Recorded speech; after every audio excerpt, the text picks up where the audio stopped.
Berarti gimana nih? Itu pada masa kok nggak dari ayat Ibrahim 8. Ya tak, ini ya. Suaranya cukup bagus kah? Atau gimana? Tes dulu. Bagus, bagus. Bagus, kayak orangnya bagusnya. Alhamdulillah, Anda juga sangat bagus hari ini. Aku mau konfirmasi yang dibacakan Kang Mas Agustan dulu ya. Itu kalau di Bible ada di 2 Petrus 3:13 bunyinya begini. Tetapi sesuai dengan janjinya kita menantikan langit yang baru dan bumi yang baru di mana terdapat kebenaran. Itu ya, narasinya begitu. Di 2 Petrus 3:13.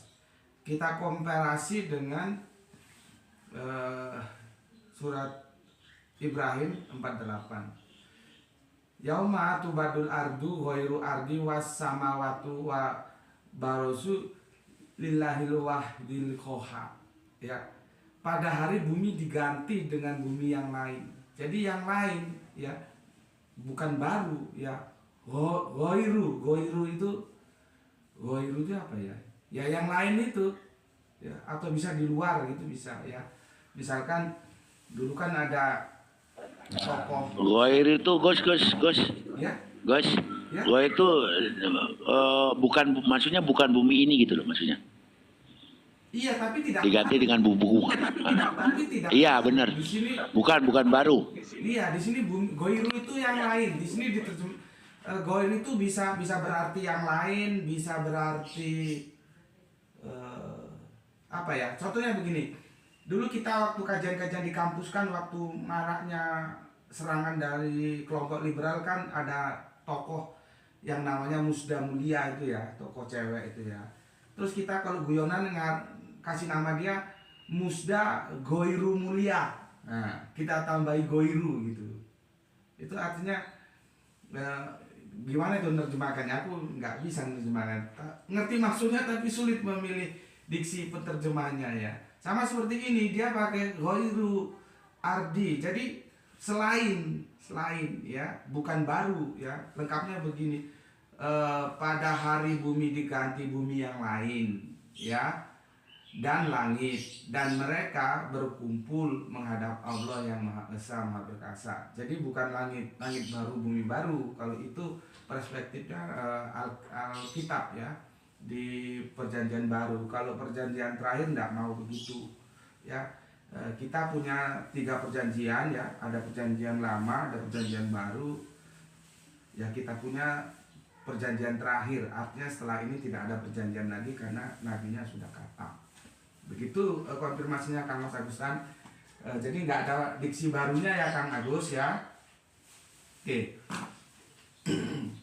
Terus tadi aku nggak begitu mengikuti karena suara Abah terlalu mendesis ya, mungkin mic-nya baru terlalu peka atau gimana juga nggak tahu ya. Aku sebatas sayup-sayup yang bisa aku tangkap aja. Nanti kalau misalkan ada yang kurang-kurang, yang salah-salah, tolong dibenerin karena keterbatasan mendengar tadi ya. Menjelaskan tentang sholawat.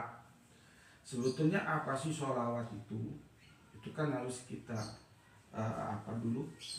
clearkan dulu. Kalau gampangnya mungkin pendekatannya itu privilege ya.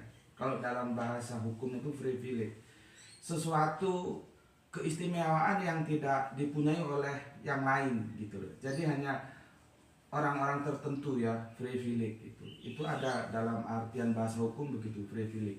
Atau dalam guyonan politik sekarang, oh kalau dia mah gampang, karena apa? Dia punya orang dalam. Nah, kira-kira gitulah. Tapi ini kalau dikatakan pas ya nggak pas bener lah ya.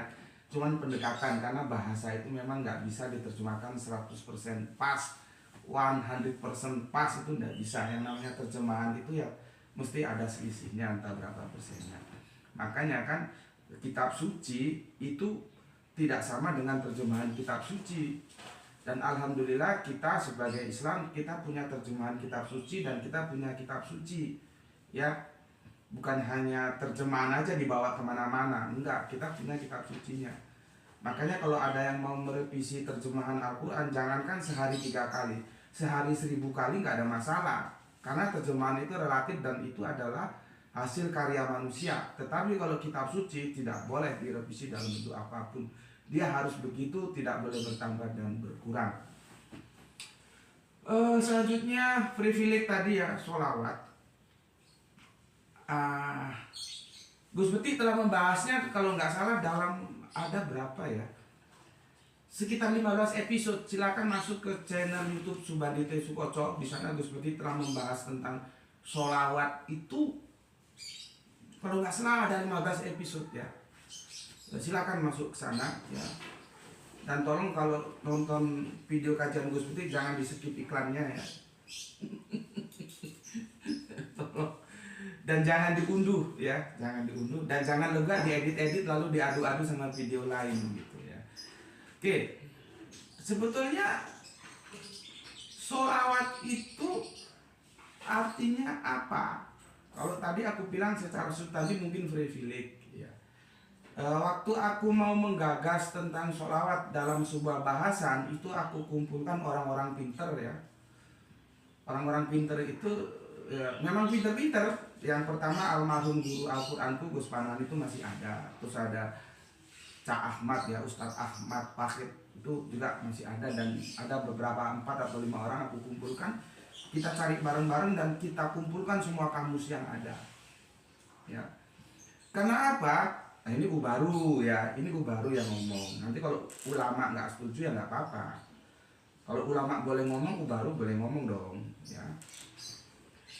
Baru tidak setuju ya terjemahan Depak di surat 33 ayat 56.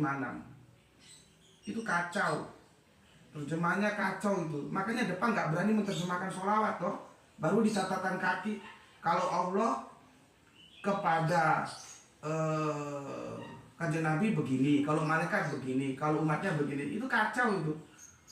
Nggak secara aturan bahasa, bagaimana mungkin satu diksi dalam satu ayat itu berubah makna berkali-kali.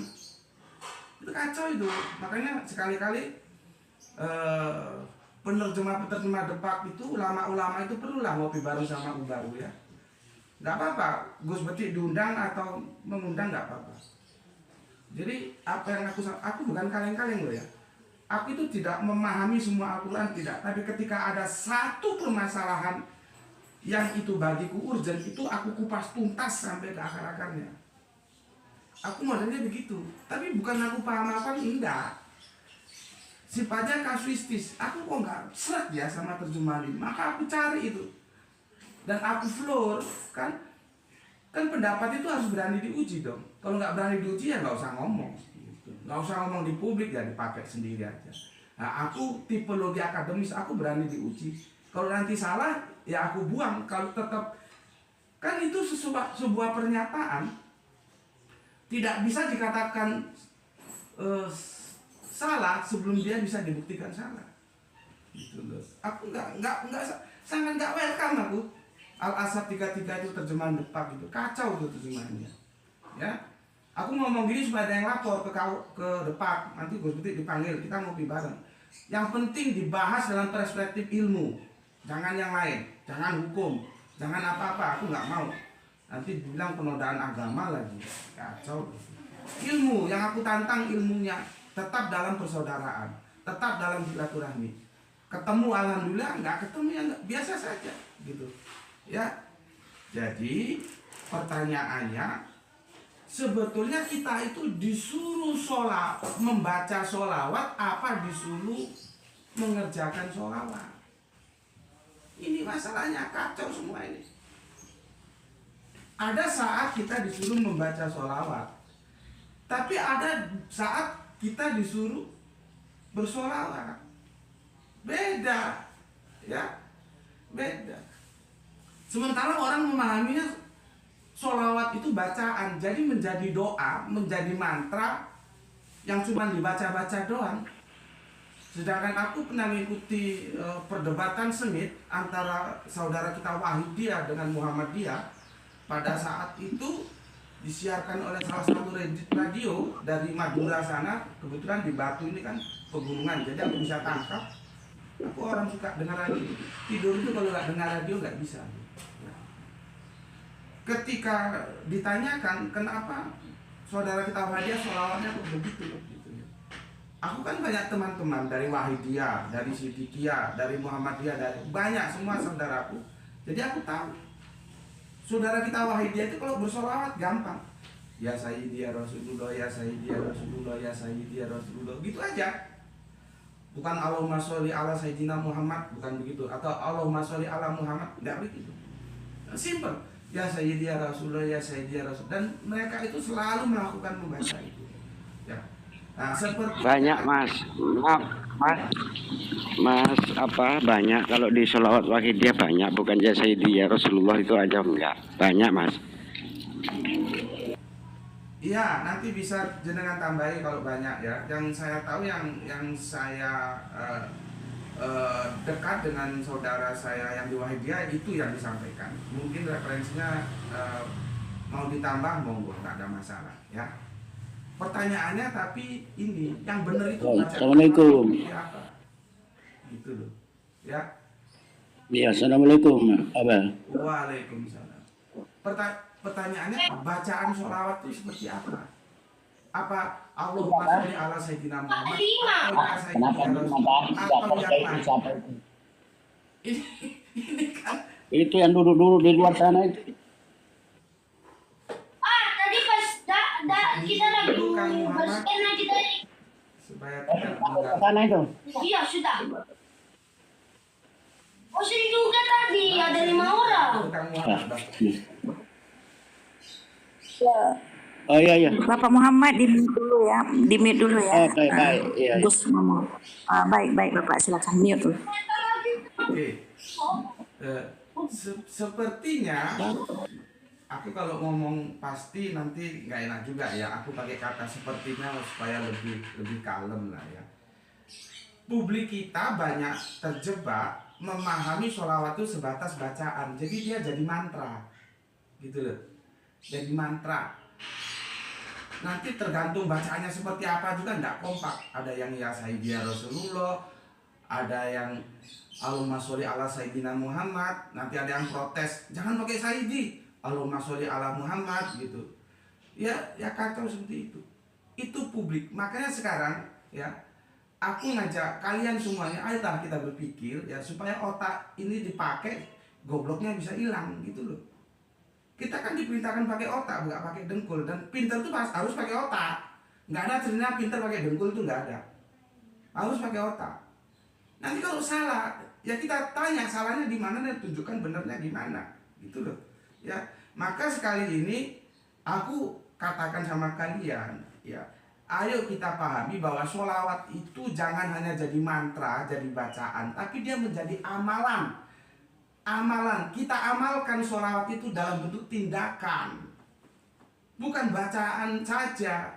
Kecuali di dalam sholat, ya, di tahiyat itu sholawat posisinya sebagai bacaan, monggo, sebagai doa, monggo, ya. Tapi di surat Al-Ahzab 356 itu sholawat bukan bacaan, amalan. Jadi kita disuruh mengamalkan. Masalahnya kalian ngerti nggak apa artinya sholawat? Depak kacau mengartikan sholawat. Dan itu menjadi sasaran tembak bagi kita yang diarahkan oleh tetangga kita. Allah berdoa kepada siapa? As-sholatu ad-doa. Sholawat, sholat, solu. Itu kan satu jader kalau kita dekatin dengan lisanul arabiyunnya. Satu akar kata. Kalau diuber gitu, sementara berpijak pada terjemahan depan, ya plonga-plongo gue, kayak kata gitu loh. Karena apa? Karena nggak mau ngaji. Kalaupun ngaji, caranya dari itu ke itu aja. Kebenaran itu dipatok pada abad ke-6. Padahal ilmu itu terus berkembang, nggak boleh dipatok. Harus ikuti orang dahulu, harus ikuti orang dahulu. Memangnya orang dahulu mesti benar? Kalau nabi ya mesti benar, tapi setelah nabi itu bisa benar, bisa salah gitu loh. Kalau sudah dipatok orang dahulu, ilmu jadi nggak berkembang. Islam hanya dibonsai oleh pemikiran orang-orang abad ke-6. Padahal pemikir-pemikir kita terdahulu juga nggak pernah membonsai Islam seperti itu. Kan orang kini-kini aja nggak ikut ulama, nggak ikut ulama. Masalahnya bukan ikut nggak ikut. Kita kan sama-sama punya otak, sama-sama berpikir. Jangan nanti kalau nggak sependapat katanya sesatlah, yang inilah, yang itulah. Itu masih mending kalau langsung ke neraka. Bisa celaka 12 kata orang Sumatera. Ya. Jadi supaya lebih tahu artinya sholawat itu apa, aku nggak mau jelaskan di sini karena itu panjang, ada 15 episode itu tentang sholawat. Supaya kalian ngerti, supaya hidup ini nggak keblangsak gitu loh. Bukan aku menyalahkan sholawat sebagai mantra, sebagai bacaan, sebagai doa. Enggak loh ya. Enggak di situ. Ya, tapi sholawat itu bukan sekedar bacaan ya Sayyidi ya Rasulullah, bukan sekedar bacaan Allahumma sholli ala Sayyidina Muhammad, enggak. Tapi dia juga berfungsi sebagai tindakan, sebagai amalan. Diamalkan bagaimana wujud aplikasi ini bersolawat itu seperti apa. Gitu. Silakan lihat videonya. Kemudian kita banyak bersolawat ya supaya nanti dapat syafaat gitu. Ya. Kira-kira apakah itu gini loh ya. Memang syafaat itu memang dari Allah ya. Nanti di ayat tertentu itu memang ada yang diberi privilege yang aku bilang tadi ya. Privilege ya untuk memohonkan ampun kepada kita gitu. Tapi kan ya enggak itu kan enggak instan. Gitu loh. Itu enggak instan. Kalau uripmu, kalau hidupmu sampai sekarang ya jauh dari Gusti Allah Agung, jauh dari Kanjeng Nabi, mbok kamu bawa sholawat sampai modar ya nggak mungkin dapat itu syafaat, nggak mungkin, nggak mungkin. Karena surga dan neraka itu nggak instan, dia kita bangun dari sejak dini. Demikian dulu dan monggo dilanjutkan. Anda setuju ambil, nggak setuju buang, habis perkara, ya. Kalau sama seperti ngaji belak-belakan aja, nggak ada rayu-rayu, goda-menggoda, nggak ada. Kamu mau terima, nggak mau buang, habis perkara. Mau ketemu, ayo tapi di darat, jangan di apa namanya, di virtual, aku nggak mau. Gitu. Oke, matur nuwun semuanya, semoga tetap dalam silaturahmi yang bagus. Untuk Abah, semoga selalu dalam rahmat Gusti Allah bersama keluarga dan juga semuanya. Matur nuwun. Alhamdulillahirabbil alamin. Insyaallah. Alhamdulillah. Lanjut Bang Hos, Abah teh. Apa sarapan pagi Abah ya ini? Ala jedah lagi. Bang Muhammad coba dilanjut. Mana tahu ada segmen. Iya, kalau saya sependapat Gus tadi disampaikan bahwa salawat itu ada ketentuannya ya, jadi ketentuannya. Yang bikin bingung sekarang kita ini itu dijadikan lagu, bahkan pakai. Jangan bingung, Gus Muhammad. Iya. Iya, itu yang saya simak tadi penyampaian Gus itu kalau itu saya sepakat bahwa selawat itu ada ketentuannya ya. Tidak mesti harus ini. Sebab yang diperintahkan selawat ini kan setiap umat Rasulullah Shallallahu Alaihi Wasallam tentu ada ketentuannya. Bagaimana tadi dikatakan Gus ya, saya sepakat itu.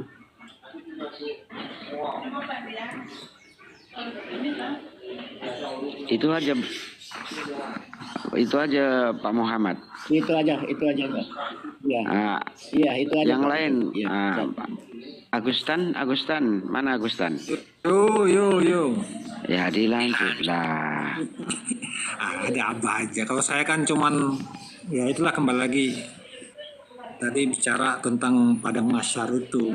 Saya orangnya banyak mencari hal-hal yang terkait dengan antariksa ya, dunia antariksa ya, di Al-Quran. Jadi makanya kalau melihat dari ini Ibrahim 48 tadi ya, saya udah mengindikasikan, melihat dan berpikir adanya suatu kejadian pergantian bumi itu di situ pada pas, tapi pergantian bumi itu yang akan diganti lagi, dan disitulah kita dikumpulkan.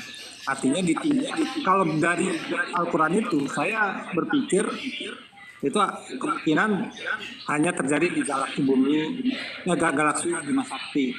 Dan galaksi lain juga ada. Memang kalau saya melihat dari bunyi tafsir yang lain itu memang kita disuruh lari dari galaksi Halo Mas Agustan, suara Bima Sakti ini supaya kita lari, dan di situ banyak hal-hal yang menarik. Inilah kalau saya nggak tahu nih, kalau saya memang mengartikan bebas ya, tapi tetap aja saya ngikutin pakem-pakem yang lama sebagai barometer. Tapi yang jelas ini itu kalau tadi bicara tentang padang mahsyar itu, dan itu ya apakah memang betul hanya kiamat itu terjadi di galaksi Bima Sakti? Ini nanti saya nggak tahu nih, pembicaraan luas karena kalau kita bisa wasya kursi samawati wa'ar, itu artinya juga jaringan gelombang antara langit, semua langit padat dan itu planet-planet.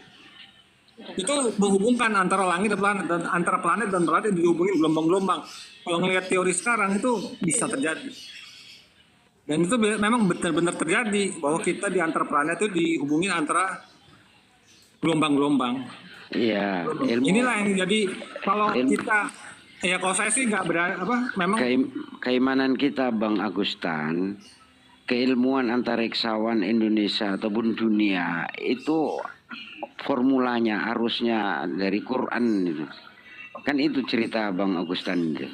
Iya, saya takut mereka tuh ngambil menerjemahkan agak berbeda di Al-Quran terus ngambil ilmunya.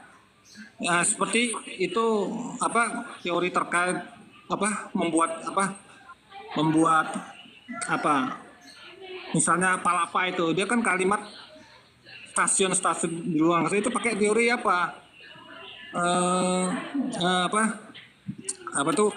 kucing malu, tanaman kucing malu yang bergerak itu gelombang juga gitu. Dan ini saya berharap sebenarnya orang-orang Islam harus berani menggali, mencari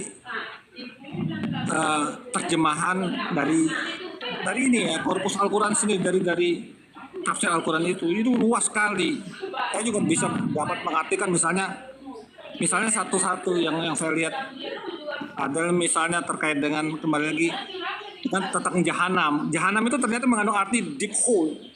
Nah ini bisa black hole juga bisa ke sana artinya gitu loh. Nah ini atau jalan pintas. Jahanam itu jalan pintas juga, itu silahkan dicari. Banyak hal-hal yang menarik kalau bisa mengartikan dengan lain. Saya ingat sekali si Quraish Shihab itu menerjemahkan ada 10 arti, tapi dia tetap pilih yang satu aja arti pertama, nggak mau yang lain dipandang. Tapi kalau coba kita mengganti arti-arti yang lain gitu, makna-makna lain, itu akan luas pemikiran kita. Itu kalau saya mendalami, mengeksplorasi Al-Quran itu Bang Sukarman. Ya memang betul Bang Agustin, di dalam Quran itu kan banyak penerjemahan. Salah nerjemahkan pun ada yang bisa dikatakan sesat, bisa dikatakan keliruan. Makanya ada ilmu namanya ilmu masalah Al-Quran, pendalaman Al-Quran, ada nahu, ada sorob dan lain sebagainya di situ Bang. Makanya kita perlu belajar dan belajar ini tadi, bukan kami sok pinter enggak Bang. Kami kan di sini mau mengkaji, bukan mau mendakwahi saya, tapi itulah makanya Bang Agustan itu tadi meminta pandangannya bagaimana. Oke, makasih Bang Agustan. Yang lain coba Prof AS. Kok diem aja dari tadi? Prof Absum. Solawat ya. Jadi solawat. Karena mungkin bisa ditertibkan ya. Mungkin bisa. Suaranya sangat gak jelas, dubbing mana ya? Bang Muhammad. Ya betul. Ya Gus agak Bang Muhammad, sedikit. mute-nya, mic-nya coba dimatikan dulu Bang Muhammad. Halo Bapak Bang Muhammad, Muhammad. boleh di mute dulu Bapak. Oh, terima kasih Bapak, silakan. Gus mau nambahkan Gus? Abah kayaknya udah. Masih dapat. Abah ini Aku lanjut. itu Ayo, Bro. baik, silakan Bapak suka. Ya, jadi solawat Baik, itu Pak, kan silakan Bang. ada arti ya. Di dalam sholat itu ada artinya, ada maknanya, ada tafsirnya. Juga bisa menghasilkan multi pendapat ya, jadi bermacam pendapat. Juga ada asumsinya, saya masuk di bagian asumsi saja gitu kan. Jadi ketika tadi kita memaknai sholawat itu mungkin ada fenomena bahwa sebatas mantra doa, itu fenomena juga, betul realitas itu. Terus ketika sholawat itu juga mungkin idealnya harus lebih ke implementasi atau pengamalan, ya itu mungkin idealnya seperti itu. Bahkan semuanya kan mengharapkan sesuatu yang ideal. Kalau saya melihat begini, ada fenomena sholawat ini kan secara lazimnya ya, secara lazim kita umat muslim ditujukan ke siapa sih? Rasulullah, Nabi Muhammad. Kan seperti itu lazimnya. Nah, kita ini oleh Rasulullah disuruh fokus kepada sosok Rasulullahnya atau kepada ajarannya. Kalau saya lihat fenomena berdasarkan asumsi saya gitu kan, jauh lebih banyak yang terlalu fokus kepada sosok Rasulullahnya. Jadi benar akhirnya nggak paham bagaimana sih implementasi sholawat itu gitu kan. Padahal yang Rasulullah harapkan sebenarnya sudah jelas ya. Kalian kutinggalkan 2 perkara, Al-Quran dan As-Sunnah. Jadi itu loh warisannya itu loh. Warisannya itu. Warisan dari Rasulullah itu As-Sunnah, Al-Quran dan As-Sunnah gitu kan. Diapain? Dipahami, dipikir gitu. Untuk implementasi agar apa? Agar memberi kemanfaatan bagi banyak manusia. Karena Rasulullah juga dulu ketika hidupnya, as-sunnahnya itu lebih dominan kepada perilaku akhlak yang memberi manfaat kepada banyak orang. Ya itu. Jadi ketika kita memahami sholawat dan itu ditujukan ke Rasulullah, ditujukan ke apanya sih? Ke sosoknya atau ke ajarannya nih? Fenomena sekarang dominannya lebih merujuk kepada sosoknya saja. Dan kita harus harus terima realita. Kalau sosoknya sudah wafat, sosoknya sudah wafat Rasulullah, kita harus terima realita itu. Karena Rasulullah juga manusia. Yang masih eksis bersama kita sampai sekarang itu adalah warisannya, ajarannya. Jadi kalau mau bersolawat secara ideal, menurut asumsi saya gitu kan, bukan menurut tafsir ya, menurut asumsi saya, tanpa bermaksud menyelisih tafsir dan pendapat para orang terdahulu, menurut asumsi, solawat yang sebenarnya solawat adalah on the track, memahami dan ikut mengimplementasikan apa yang menjadi warisan-warisan dalam ajaran Rasulullah SAW. Bukan fokus menciptakan desain satu bentuk sholawat yang dibacakan. Ini benar, sekarang tuh sholawat banyak. Ini karya siapa gitu kan? Sebagian mungkin benar ada yang diajarkan itu dari Rasulullah. Sebagian saya yakin sebagian itu dikarang-karang sendiri. Apa seperti itu sholawat yang sebenarnya? Jadi benar kalau dalam bacaan untuk doa, ketika kita dalam ibadah sholat ya udah kita ikuti pakemnya. Ketika di luar ibadah yang ghairu mahdoh gitu, ada ibadah yang mahdoh, ada ibadah ghairu mahdoh. Begitu untuk implementasi di ranah sosial, untuk amalia gitu kan. Ya udah jangan terlalu hanyut dalam karya-karya ini ya, karya-karya sastra yang bersair-sair kayak gitu. Langsung aja implementasi. Ini kira-kira memberi manfaat nggak untuk banyak orang? Rasulullah dulu apa saja sih yang memberi manfaat untuk banyak orang gitu kan? Kan seperti itu. Itu yang diajarkan kan. Jadi itu saya tekankan, kita yuk bangun, kita harus sadari realita. Kalau kita mengacu pada sosok Rasulullah yang sudah wafat. Sosoknya sudah tidak bersama kita. Tapi Rasulullah mewariskan kebersamaan dengan kita. Apa yang bersama kita? Warisannya, ajarannya. Itu pahami Al-Quran dan As-Sunnah. bagaimana mengimplementasikan Al-Quran dan As-Sunnah yang mengikuti seperti yang Rasulullah dulu implementasikan gitu. Begitu kalau asumsi saya. Makasih. Oke, terima kasih Prof. Asumsi. Selanjutnya ini kunci surga ini. Fadil la ilaha illallah itu. Kunci surga. Coba dari tadi diem.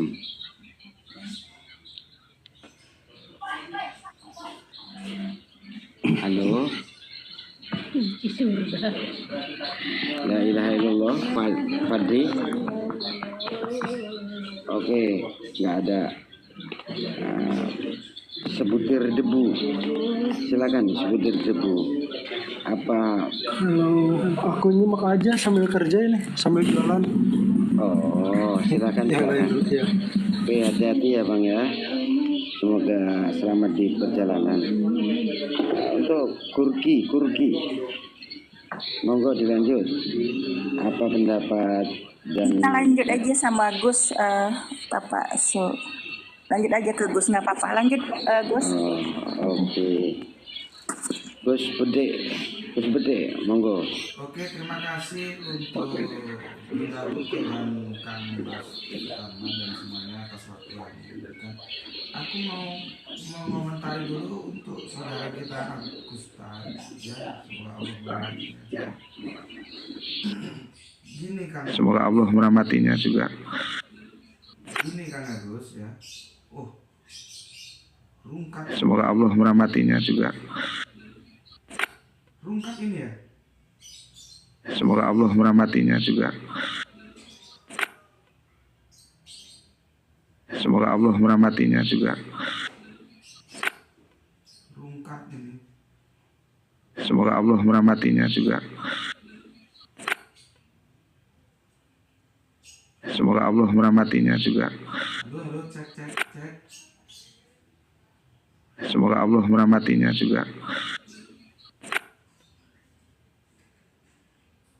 Semoga Allah merahmatinya juga. Halo. Semoga Allah merahmatinya juga. Semoga Allah merahmatinya juga. Sebentar terpaksa kita pending dulu karena rungkat ini komponennya, ada kesalahan teknik. Nanti kita lanjut ya. Terima kasih. Bismillahirrahmanirrahim. Alhamdulillahirabbil alamin.